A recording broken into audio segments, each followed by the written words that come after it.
Warning, this video may contain content that may not be suitable for children or anyone else that is easily offended. Strong language, graphic content, nudity, bad jokes, and a possible idiot, aka myself, may be featured in the following clip. Viewer discretion is advised. And is not responsible for any damages that you receive watching this video.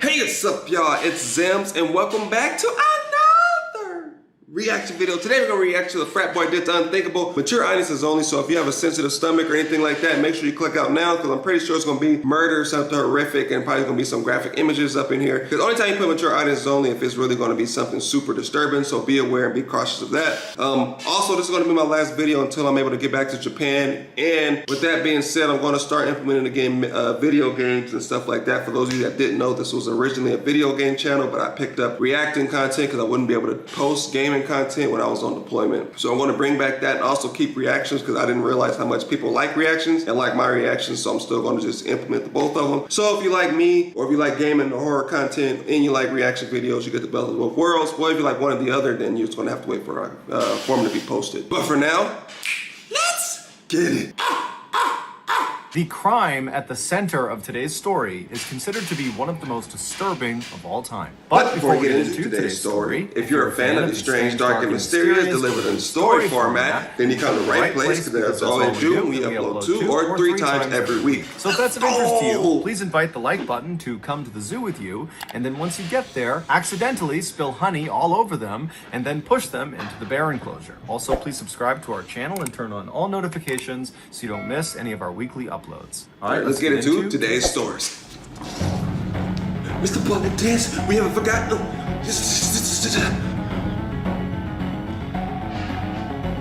The Happy Boy. Sound like a burger.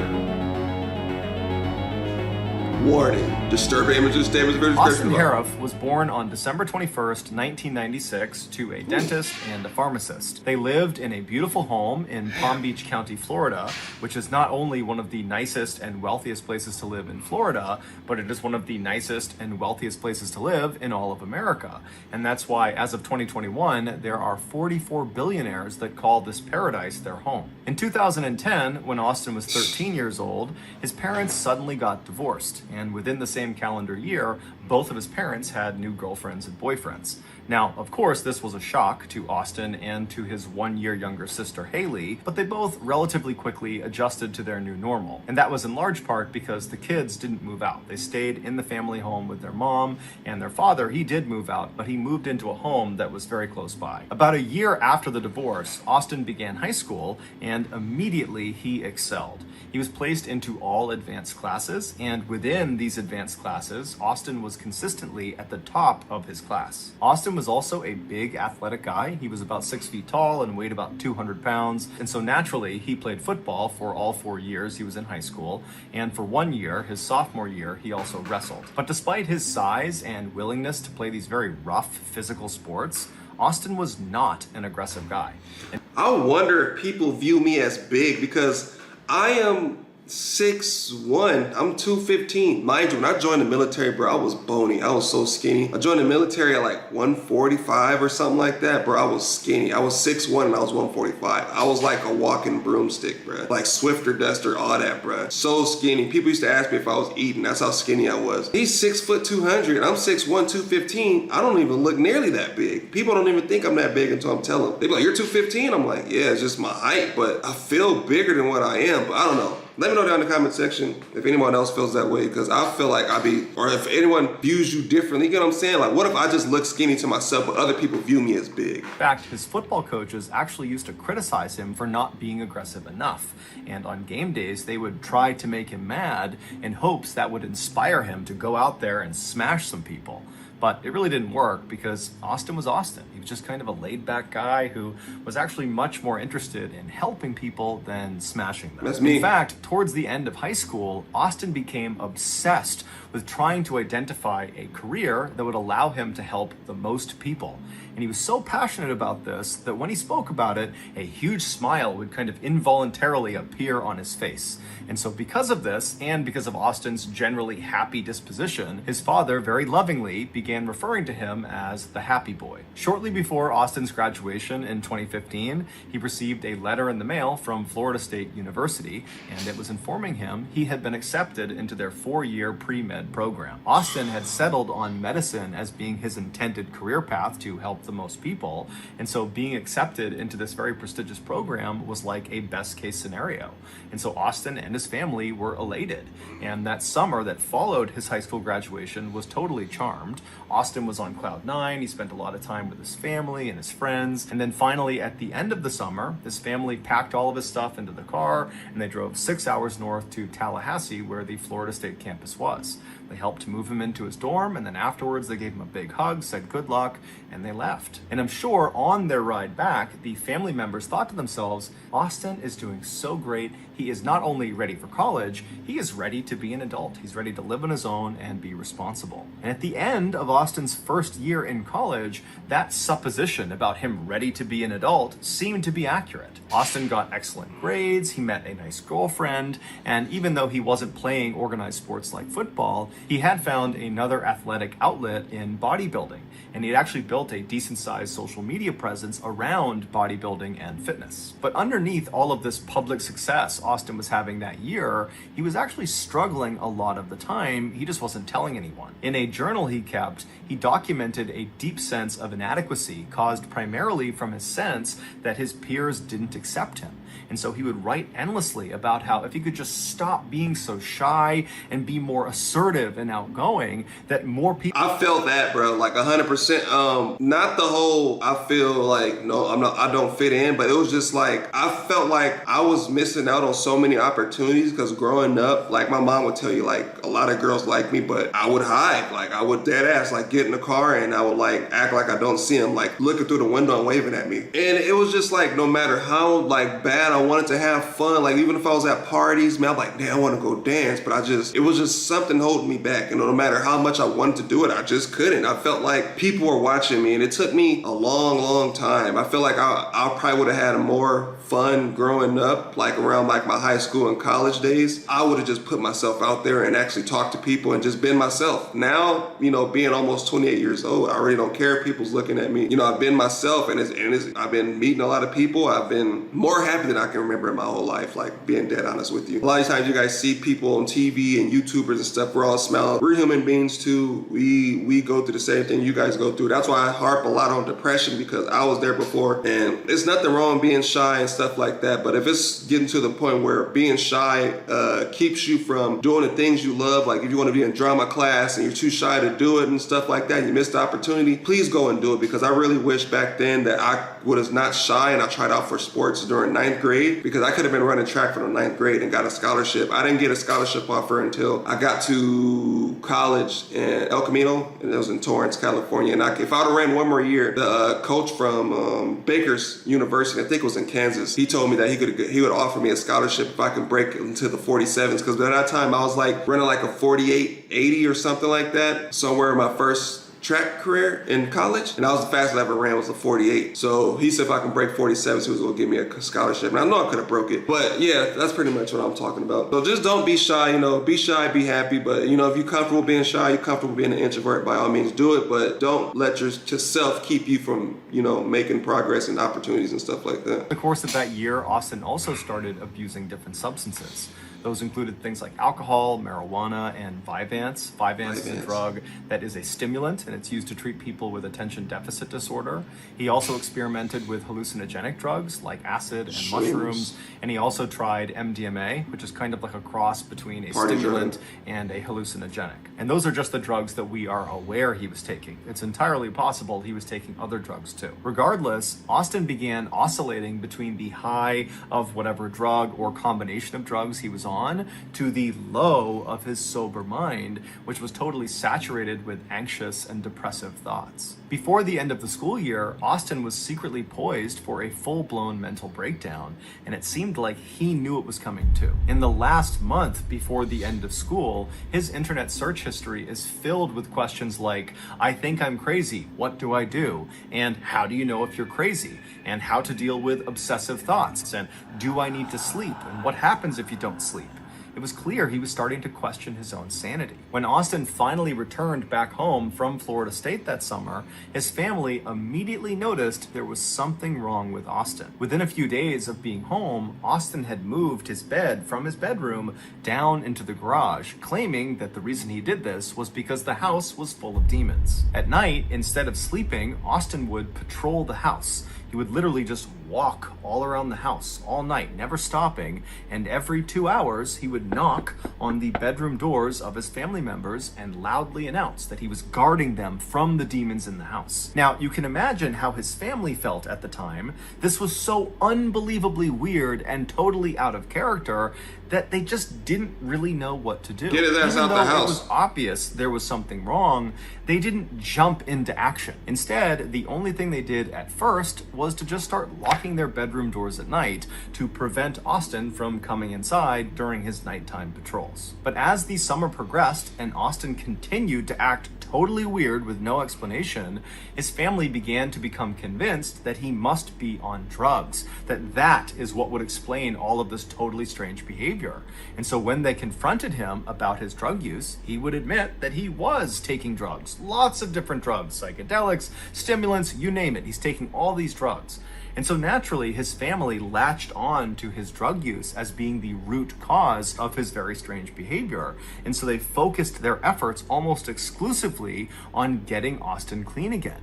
But towards the end of the summer, Austin said he wasn't taking any drugs, but Austin was still acting totally crazy and unhinged. And so around mid-August, the family decided they had to utilize something called the Baker Act. Under the Baker Act, individuals in Florida who are suspected of severe mental illness can be detained for up to 72 hours at the behest of their loved ones. And during these 72 hours, this individual is thoroughly assessed to see what's going on with them. And then at the end of those 72 hours, they are given a treatment plan that their family is supposed to help them enact. But before the family could utilize the Baker Act, something horrific happened. On the morning of August 15th, one of Austin's very close friends, who he had known since second grade, said Austin just showed up at his house without calling ahead of time or letting him know, which was very uncharacteristic. And when this friend opened the door to see what Austin wanted, Austin just asked him, "What year was I born?" And so the friend says, 1996. And as soon as Austin heard this, he didn't give a reaction to it. He just turned around and he left. And so this longtime friend is looking at Austin walking away, wondering, like, what's going on with this guy? Is he high on drugs? Is he drunk? Like, what was that? So the friend goes back inside his house and he's thinking to himself, like, what should I do? And so after a couple of minutes, he decides, I got to call Austin and make sure he's okay. So he calls Austin, Austin picks up, and it's unclear what they talked about on the phone, but the friend convinced Austin to come back to his house and to just spend the day with him. But really, the friend just wanted to make sure Austin was okay. And so Austin comes back to the friend's house, and then the two of them actually would leave the house and meet up with some of their other friends that were in town that summer, as well as meet up with Austin's sister. And so the group, they decide they're going to go to the beach for the day. And on their walk to the beach, Austin tells the group that he just needs to get something at his house and that he will meet them down at the water. And so at this point, the group believes Austin is just fine. So they say, okay, yep, we'll meet you down there. And so Austin breaks off, he goes to his house. And when he goes back to the beach and meets up with his group of friends again, he's changed his outfit. He was now wearing this very thick, large football jersey. He was wearing long sweatpants that were also very thick. He had on 2 wristwatches and he had on sunglasses. And so as he walks down onto the beach, his friends look up at him, and it's super hot out, and they're at the beach. So this is a totally weird outfit to have on. And immediately they start kind of giving him crap about his strange outfit choice. But Austin did not think it was funny at all. And at first he was quiet, but then he kind of lashed out and said, if you tell me I'm crazy, I will kill you. And at this, his friends did not give him any more crap. Everyone just said, okay, man, hey, didn't mean anything by it. Just giving you a hard time, no big deal. But Austin's like clearly worked up. And so his sister comes over to him and she's like, hey, calm down. It's okay. It's not a big deal. And during this conversation, Austin suddenly goes back to being normal again. And he turns to his sister and he says, I'm actually half horse and I'm immortal. And his sister's like, what? You really need to get professional help. You need to see a therapist or a psychologist or something. Something is wrong with you, and it's been wrong all summer. You need to get help. Now, apparently, Austin actually responded to this very positively. And he said, I agree. There is something going on, and I do need to get help. You're right. And so after that, Austin and the rest of the group, they stayed at the beach for several hours. And then in the evening time, Austin, his sister, and Austin's very close friend, who was the guy that saw Austin in the morning when he asked, what year was I born, they all said they had to leave. And so the trio, they leave the beach and they head to Duffy's, which was a restaurant in town. And they were going there to meet up with Austin's father and his father's girlfriend. And so as they're getting to this restaurant, they're walking along the sidewalk, they're nearing this restaurant, when suddenly Austin turns to his sister and says, "Hey, I need to test out my immortality." And he just turns away from her, away from the sidewalk, towards traffic, and just starts walking into traffic like he's gonna let a car hit him to test his immortality. And so his sister immediately was able to grab him and pulled him back onto the sidewalk, and then basically stood on the left side of him, preventing him from running out into traffic, and kind of pushed him along up the sidewalk right up to the front door of this restaurant. And when they got there, Austin had stopped trying to walk out into traffic. He was acting normal again. And it was there that the trio met up with Austin's father and his father's girlfriend, and the five of them went into Duffy's restaurant. It was about... It's crazy to see how people can take a 180, like a 360, like star little football player. People loved him at his school, 4-year degree, program, like the whole 4 years, not half. Some people get like 2 years and they got to figure out the rest of 2 years. He got the whole 4, bruh, in medicine, which is really, really hard to do. So dude was smart inside of advanced classes. But I mean, if you look at a lot of killers, bro, a lot of them were brought up in nice homes, were really, really smart. And then somewhere along the line, something sparks or something happens. I don't know, and then maybe sometimes it's just life is not enough for them, or sometimes it's probably not what they wanted. It's probably what somebody else wanted, and they talked them into doing it. You see it all the time, man. Some people be like, "Oh, my dad was a doctor, so he wants me to be a doctor. My mom was a pharmacist, she wants me to be a pharmacist," and that's how they pretty much raise their kids. It's like, well, if you don't be this, then I'm not paying for your college or whatever it is. But for his case, he got out and got it for himself. So it's just like, what made him feel like he wasn't wanted? Like the school wanted you, like the teachers wanted you, but I don't know. It's just like so many red flags, and they used the Baker Act. So they did something they spotted early on, but it just wasn't enough for them to reel him back in. They should have just forced him into rehab or whatever it was, because he's obviously still on drugs. He just tried to commit attempt suicide. Like, I don't know, you gotta call the police for something, bro. Something's just not right. 4:45 p.m. when they got inside, and they were very quickly sat in the very back of the restaurant in this booth. And so there was a CCTV camera that watched them while they were inside this building. And so they're sitting at this booth, and about 3 minutes after having sat down, Austin gets up and walks away from the booth and walks as if he's going towards the bathroom, but then stops, doesn't go to the bathroom, turns around and walks back towards the front of the building, and then walks out the front doors, just leaves the restaurant altogether. Now, it's unclear if the rest of his family saw him do this. It doesn't seem like they did, but just a minute later, Austin comes back inside the restaurant and just walks right back to his table and sits down like nothing had ever happened. Less than 10 minutes later, Austin would get up again from his table, except this time, instead of feigning going to the bathroom, he just walks straight from his table right out the front doors of the restaurant and disappears. A couple minutes later, Austin's mother, who was not at dinner with them, she was at her home, which happened to be nearby this restaurant. She was home when she heard the sound of someone coming into her house. And so she went around to see who it was, and she found her son, Austin, in her kitchen, drinking vegetable oil, and there was Parmesan cheese all over the counter that apparently he had been eating as well. And so she runs up to him and she grabs the vegetable oil and she puts it down and she tells him to stop, at which point Austin does stop. And then I guess Austin just went up to his room and he changed out of his clothes because perhaps he got oil all over his shirt. And then his mom just drove him back to the restaurant. And so she watched him get out of the car and she watched him go through the front door, and then she drove off. And so about 30 minutes after he left that second time, Austin walks through the front doors of the restaurant. He's got a different shirt on, different hat on, and he just walks to the back of the restaurant where his sister, his friend, and his father's girlfriend are, and he sits down like nothing had ever happened. At first, it looks like everyone at the table is just silent. But then Austin's father very clearly says something to Austin, and it seems kind of hostile. And it would turn out Austin's father, who loved his son, was just totally at a loss for what to do with him. And he said to Austin when he sat back down, "What is wrong with you?" And at this, Austin just stands up and presses his father's face back up against his seat, kind of pinning him there. And then at some point, he just lets go, he leaves the booth, and he walks right out of the restaurant for a third time.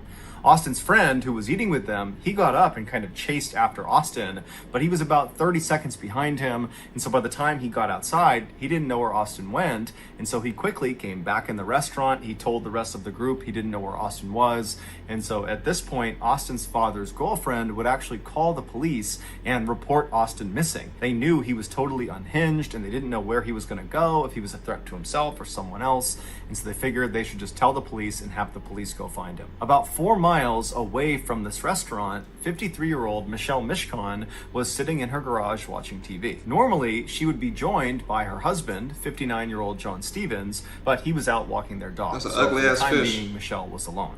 The couple had been married for roughly 20 years. They had 3 kids together from previous marriages, and they were just totally in love with each other. That garage was like their happy place. That was basically like their living room. They loved having the door wide open so they could wave to neighbors and flag people down to have a drink with them or just chat with them. They were just known to be a very happy, loving couple that were fun to be around. And according to their kids, they had both recently retired. John retired from his landscaping company that he owned, and Michelle retired from her financial advisory job. And the two of them were apparently both just really excited about retirement life. They were excited to spend more time together and go out with their friends and go out fishing on their boat with their dog, and then also spend as much time as they could just lounging back in their garage. John and Michelle's neighbor across the street was a middle-aged man named Jeff Fisher. Jeff was fairly close with the couple. He would usually watch their dogs anytime they went away, and he would often go in their garage and have a drink and just kind of hang out with them. And so this particular night, he was over in his house and he was going to bed early. So he laid down in his bed, he's getting ready to go to sleep, when he hears some strange sounds coming from outside his window across the street over near John and Michelle's property. And so Jeff sits up in his bed and kind of strains his ears to see what it was that he heard. And as he's trying to listen for some faint sound, he suddenly hears a blood-curdling scream, a woman's scream, coming from across the street. And so Jeff instantly leapt into action. He jumped out of his bed, he ran downstairs, and he ran out his front door, and he looked across the street, and he saw this unknown man, some young man that was slamming the car door of Michelle's car that was parked in her driveway, and he begins walking up the driveway, and at the top of the driveway, Jeff sees Michelle is standing in the garage, and she looks totally terrified, and she's facing this unknown young man. And of course, this unknown young man was Austin Harruff. Now, Jeff had no idea what was actually going on. All he knew was he heard this scream, which was probably Michelle, and he's looking out there and he's seeing a situation that just doesn't look good. And so instinctively, he decided he would just run across the street and make sure Michelle was okay. And if he had to, he would confront this unknown man, Austin. So Jeff begins running across his property, trying to get across the street to Michelle, but before he could even get across the street, he's looking up and he can see this guy, Austin, has grabbed Michelle and thrown her on the ground, and now he's on top of her and he's beating her. And so Jeff runs onto the driveway, and as he's going right up the driveway between the 2 cars that were parked there, Austin leaps off of Michelle. He turns around and he looks at Jeff and he says, "You don't want a part of this." And now Jeff, he's a pretty big guy, and so he's looking at Austin and he knows that if he doesn't do anything, this guy is just going to continue pummeling poor Michelle, and he had no idea where John was. And so he ran up and kind of lunged at Austin, and as he did that, Austin swung and he hit Jeff right across the side of the head. But Jeff took the hit, he didn't fall down, he grabbed Austin by the collar and threw him as hard as he could to the ground. And Austin, he hit the pavement hard, face first. And so Jeff is looking at this guy, kind of thinking he's not going to get up. But as he's assessing the situation, watching Austin stand back up again, Jeff suddenly feels a blinding pain in his face, in the side of his head, in his neck, on his back. And he looks down and he sees blood all over his arms. It's everywhere. He's covered in blood. It would turn out Austin was carrying a knife. And so when he punched Jeff, that knife went into his face, it cut the side of his head, it cut his neck, and it cut his back. He had 5 different puncture points from that one swing. And so Jeff believed at the time this was a potentially fatal wound. He was worried perhaps his jugular had been struck and he was bleeding to death. And he's seeing Austin stand back up, coming right after him with this knife. And so Jeff decides their only chance is for him to run and call the police. And so he runs into Michelle's property. He's thinking that he's kind of drawing this guy towards him away from Michelle. He runs into their property, kind of slams into all their doors. He goes out a back door, and then he loops around the property, and then he makes a run for it straight across the street to his house. Never once did he turn around to see if this guy was after him. He figured he was right behind him. He gets to his house, he runs inside, he locks the door, and then he calls 911. Please. Bruh, you gotta, oh my Lord, bruh. You gotta have I'm telling people, bro, arm up. You can save so many lives, bro. That's so crazy. The fact that these people was on retirement only to get retired by somebody, bro. This is ridiculous. Like, it's crazy. And it's just the fact, like, wrong, but I just never understood, like, friends was talking about you. You know, your dad's asking what's wrong with you. They pissed you off, so why are you gonna go and kill somebody else? I never understood that. Like, why are you gonna hurt somebody that did nothing to you? Kudos to this dude, bro. Most people would have confronted that guy and he got told him, like, hey, you don't want a piece of this. Most people would have backed off, like, oh, okay, you got it. I'm gonna go call the police. Unfortunately, bro, like,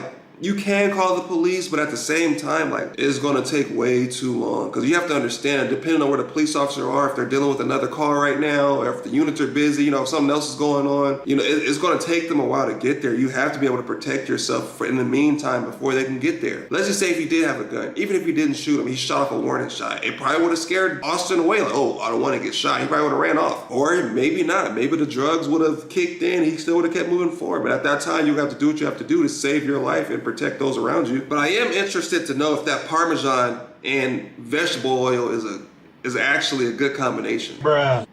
At medical, young man beating up a woman across the street. Are either of them injured? Can you tell from where you are? Yes, there's a girl laying on the ground.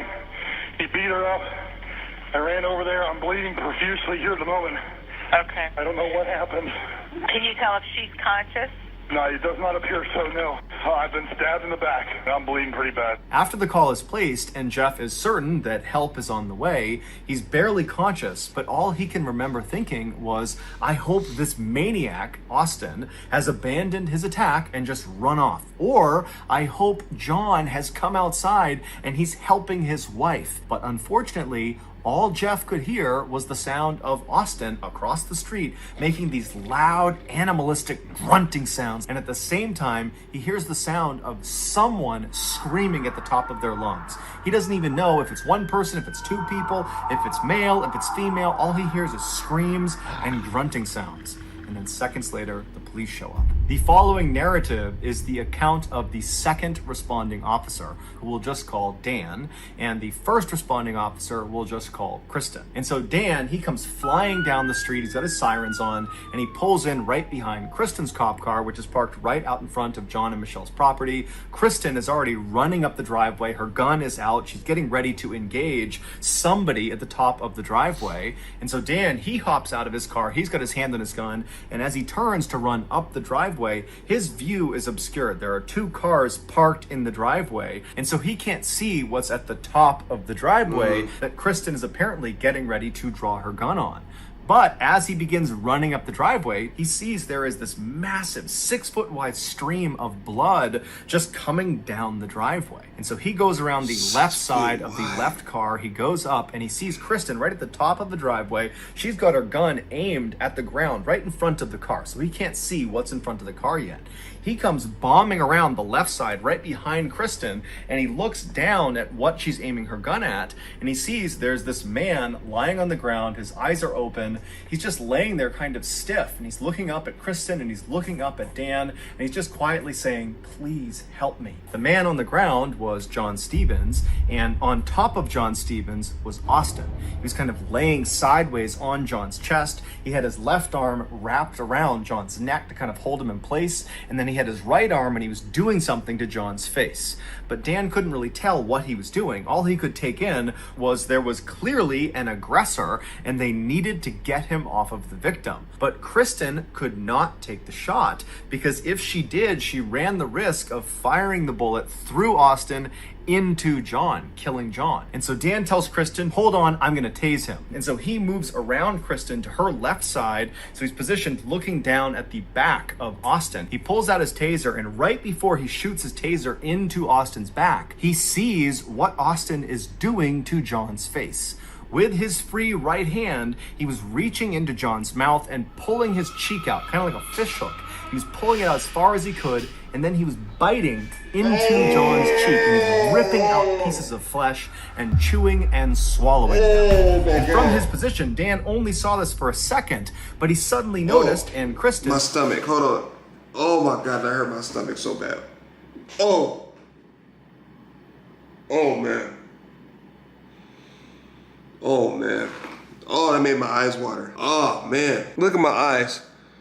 Whoo, shit. They need to pay police officers more, bruh. I can't even imagine what kind of therapy and counseling. And the dude is just, he's not even screaming anymore because I don't think he went into shock. Like, some dude is really eating my face. Bro, he had to be on bath salts or something, bro. There's no way. Oh man. Oh my God, bro. He's like this. And he's chewing it. Oh man. Oh, Mr. Ballen better not show the picture, bro. Jeez, my stomach hurt now. Oh man. Oh man.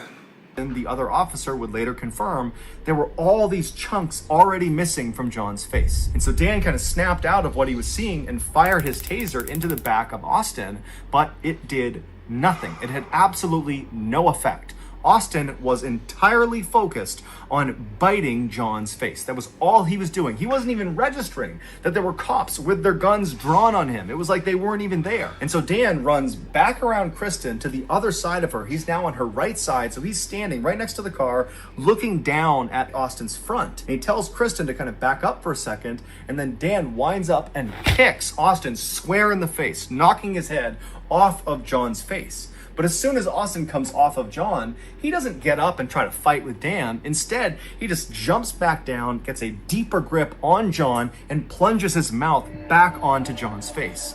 And so again, Dan winds up and boots Austin square in the face, knocking his head back. But again, he's totally unfazed. He doesn't want to attack the officers. He just wants to eat John's face. And so he goes right back down, gets a tighter grip. He goes back and he starts chewing on John's face again. And so Dan was just repeatedly kicking him in the face over and over and over again, right as another set of officers showed up, and they had a canine, they had a dog. And so they come flying up, they kind of see the situation, and Dan tells them, release the dog. And so sure enough, they release the canine. The canine clamps down on Austin's right arm, the arm that was fish hooking and kind of pulling John's face out. And the dog really got a good bite on his arm and yanked it away from John's face. But Austin just instantly ripped his arm back, doing severe damage to his arm from the dog's teeth, and just repositioned himself and went back to biting John's face. And so the dog, just as it was trained, did another bite. It grabbed back onto Austin's arm and it pulled it off of John's body. And so his arm is back like this again. And Austin, again, unfazed, just yanked his arm out of the dog's teeth, again, shredding the muscles of his arm, and gets back in position and continues to eat John's face. And then finally, the dog gets another bite into Austin's arm, and this time when the dog managed to yank Austin's arm away from John, Dan timed it so he booted Austin square in the face right as his arm was being pulled back, and he hit him hard enough that Austin actually flew off of John and landed on his back. And as soon as he was on the ground, Dan actually leapt over John and landed on Austin's face, smashing his head into the cement, which kind of stunned him for a second. And as soon as he was stunned, Dan whipped out his handcuffs, threw it over one of Austin's wrists, and began pulling him by the handcuff up the driveway away from John. But as soon as he had some separation and Dan went to put the other handcuff on Austin, Austin began fighting back, and he looked up at Dan and he screamed, "Kill me! I'm eating humans! Kill me!" Dan didn't even know what to do, and so he's trying to put the other handcuff on him the whole time. Austin is screaming, "Kill me! Kill me!" And so other officers had to run in, and then finally, after 3 other officers came over, they were able to hold Austin down long enough to get both handcuffs on him. I know he's saying, "Kill me, I'm eating humans." So was he aware of what he was doing? So that's the thing that's throwing me off right now. Was he on drugs or was he aware? Because usually people on drugs, they see things and hallucinate, but he knew he was eating somebody. So it's just like, what? After Austin was finally restrained, the officers checked on the victims. They checked on Michelle, who was in the garage, and unfortunately she was deceased. She had died from blunt force trauma. And John, even though he had been alive when the police first showed up, he had succumbed to the multitude of injuries he had sustained, from stabbings to beatings to having a portion of his face ripped off. Rest in it's peace, believed after John came back from his walk, which would have been right after Jeff had been attacked and ran back to his house, John saw Austin in his garage attacking his wife, and John ran in to try to save her. So ultimately, John would die trying to save the woman that he loved. Their dog would survive the attack. It was unharmed, and it was given to one of their children to take care of. And Jeff Fisher, the neighbor who tried to save John and Michelle, he would survive the attack and make a full recovery. After Austin was finally handcuffed and was laying restrained on the driveway, he suddenly became unresponsive. He was rushed to the hospital, where it was determined he had drank some poisonous chemicals, most likely from inside of John and Michelle's garage, and that was what was causing his organs to fail. Ultimately, Austin would go into a coma for 11 days from whatever he ingested, but the doctors were able to save his life, and so he would come out of that coma and he would make a full physical recovery. It was initially assumed that because of Austin's drug abuse history, that he must have been on some drug when he perpetrated this heinous crime. It was speculated that he could have been on bath salts or flakka, which are these synthetic hallucinogenic drugs, which are very powerful, and at the time they were quite popular in Florida, and they'd caused some other users to go on these kind of wild, violent rampages. And so it seemed to make a lot of sense that he must have been on one of those. But when Austin's toxicology report finally came back, it showed he only had a very small amount of THC in his system, which is the drug found in marijuana, and then the other drugs that were in his system were all induced by the doctors and nurses at the hospital, which meant at the time of this attack, Austin was effectively sober. When the police asked Austin, "Why did you do this?" he initially said, "I don't remember, I don't know." But eventually he would open up and he would tell this story that no sane person could possibly understand. He said after he left that restaurant where his family was that third time, after he fought with his father and he stormed out, after that, he saw this dark figure outside with a white face. And he knew immediately that this figure was evil. And so instinctively, Austin began running away from this evil figure. And so he ran about 4 miles into John and Michelle's neighborhood. And when he got to this neighborhood, a neighborhood he was not familiar with, that he didn't intend to go to on purpose, he just kind of wound up there. He said he saw this brightly lit up garage and he ran up into it, believing he could enlist the help of the people inside of this house and that they would help him defeat this evil figure that was lurking somewhere nearby. And so he runs up into this garage, which happens to be John and Michelle's garage, and Michelle is in there. John is not. He's out for the walk with his dog, and Austin approaches her and tries to get her to help him, but he probably came off looking completely insane, and Michelle screamed. At which point, Austin said he believed Michelle was a witch, and so he pulled out his knife and he attacked her. And then after she fell to the ground, Austin said he drank a bottle of alcohol or something, which we now know was most likely very poisonous lawn chemicals that was just in the garage. After he drinks that bottle, he turns around and now he's looking out of the garage towards the street. And he said he saw this other figure in the doorway with a dog next to him. And then Austin said his mind just went blank. It's believed the figure he saw in the doorway was John Stevens returning from his walk, but we don't know for sure, and frankly, this story is pretty incoherent to begin with, because it doesn't account for the fact that before John came back, Austin had been grappling with Jeff Fisher and stabbing Jeff Fisher, the neighbor. But Austin would say he has no recollection of encountering Jeff Fisher, he has no recollection of John or what he looked like, and he certainly doesn't remember biting John's face, and he had no memory of any interactions with police. He said that basically he turned around, he sees this figure, this dog, and then his mind went blank, and then he woke up about 2 weeks later in the hospital. Now, when his story went public, a lot of people just were not willing to accept that story.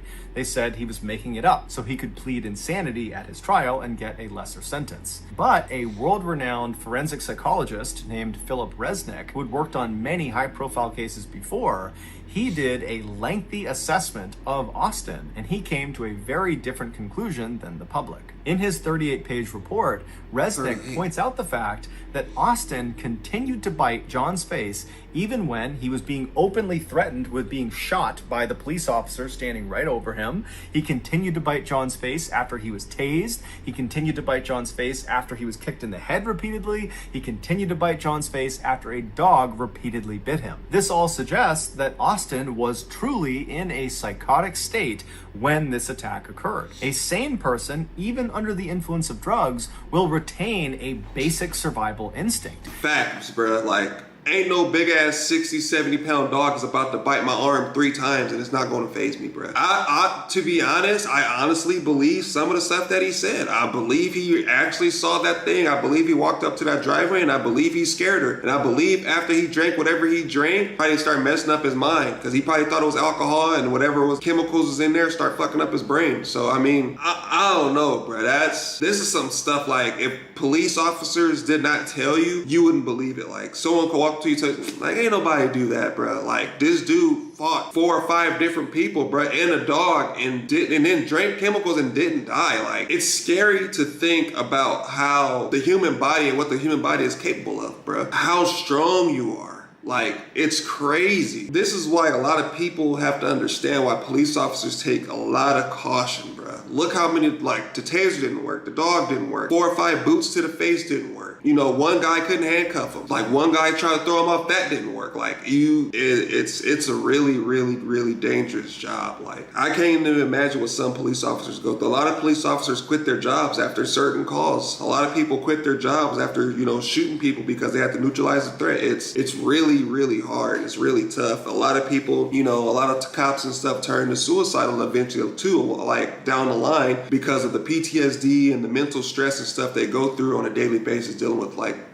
you know, police duties. And the fact that the police officer handled it so perfectly is just amazing to me. Like, he didn't freeze up, you know, he didn't shut down or anything like that. Some people would have froze up and he did his job. So kudos to him. It sucks that these 2 people had to pay for it. You know, rest in peace to them and their family, condolences, because this is something from a horror movie. Hollywood really want to make movies, bro. They need to look and talk to police officers and make little movies from that. Or people need to make a Netflix series based off of police stories, because those are the real horror stories. They will try to protect themselves. So when there are guns pointed at them, or they're being physically harmed, or there's threats of violence, they'll do things to protect themselves. But Austin didn't. It was like he had no idea about anything else except John's face. Resnick specified that the type of psychotic episode that Austin was suffering from on the night of the attack is something called clinical lycanthropy delusions. Clinical lycanthropy is a very rare occurrence where an individual believes they are no longer human.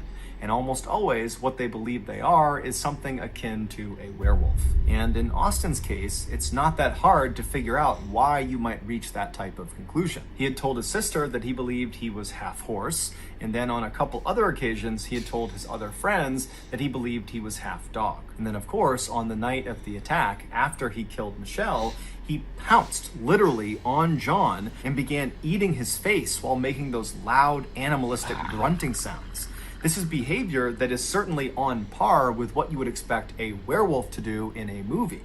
But this was not a movie, this was real life. After Austin came out of his coma, but before he had been transferred to jail, he agreed to do an interview with the clinical psychologist, TV personality Phil McGraw, better known as Dr. Phil. And during their 10-minute Zoom interview, Austin would break down and cry and say he was incredibly sorry to the family of the victims, that he didn't really know why it happened, and that clearly there was something wrong with him and he needed help, and he just hoped they could find it in their hearts to eventually forgive him. But it's unlikely the family of the victims are going to forgive him anytime soon, especially when you consider they came out in an interview and said, "I hope Austin makes a full recovery from his coma, that he has no brain damage, that he is totally A-okay, so he can be fully aware and lucid when they read him his sentence." A sentence they hoped would be the death penalty. As of right now, though, the family of the victims will just have to keep on waiting because Austin is still in jail awaiting trial. So that's going to do it, guys. If you got something out of today's episode and you haven't done this already, please invite the like button to come with you to the zoo. And when you're there, accidentally spill honey on them and then push them into the bear enclosure. Also, please subscribe to our channel and turn on all notifications so you don't miss any of our weekly 2 or 3 video uploads. We are now selling merchandise like flannels and hats and mugs and sweatshirts and all sorts of stuff. If you're interested, go to shopmrballen.com. If you want to learn about upcoming deals and promotions in our shop, go to our shop's Instagram page. The username is shopmrballen. If you want to get in touch with me, you can direct message me on Instagram or on Twitter. My username for both platforms is the same. It's johnballen416. I also have a ton of content over on TikTok where my username is Mr. Ballen. We also have a second YouTube channel called Mr. Ballen Shorts where we post random short videos and lost episodes. We also have a Facebook page just called Mr. Ballen where we post condensed versions of the long episodes you see on YouTube. If you have a story suggestion, please submit it to our subreddit just called Mr. Ballen. It's linked in the description below. So whether I see you on Instagram, Twitter, TikTok, Reddit, YouTube, Facebook, or some combination, just know that I really appreciate your support. And until next time, that's going to do it. See you. I'm at a loss for words, but this video is by Mr. Ballen, man. So if you guys haven't already, shoot in the description box. Click the link and watch the video in entirety because I was pausing and stopping and talking through the whole thing. Thank you guys so much for the recent support, man. Hopefully you guys like this video. It's going to be like a 48 long, maybe 50-minute video. Thank you guys so much for all your recent support. Again, this is going to be my last video until I'm able to get back to Japan and post content more consistently, and I can get my green screen back in a better light. So it's going to be a really good time, and I'm going to be back to doing live streams so we can hit up these videos and then you guys can interact with me like you guys used to. I don't know. Only thing I can say is, man, just continue to look out for each other. Be cautious, be aware of your surroundings. You know, times are getting tougher, so when it start getting nighttime or, you know, during the day or not, just be aware, man. Don't be leaving your garage open. Don't be leaving your front door open, you know. So I think what it came down to is that they thought it would never happen to them. And I think everybody has that thought like, oh, that will never happen to me. I live here. Or, this would never happen to me. It's a quiet town. It can happen anywhere. You have to be prepared for it. I advise people to go out there and get weapons training, you know, self-defense training, jiu-jitsu, boxing, whatever it is, so that you can protect yourself in the future. But again, thank you guys for watching, and I'll see you guys next time.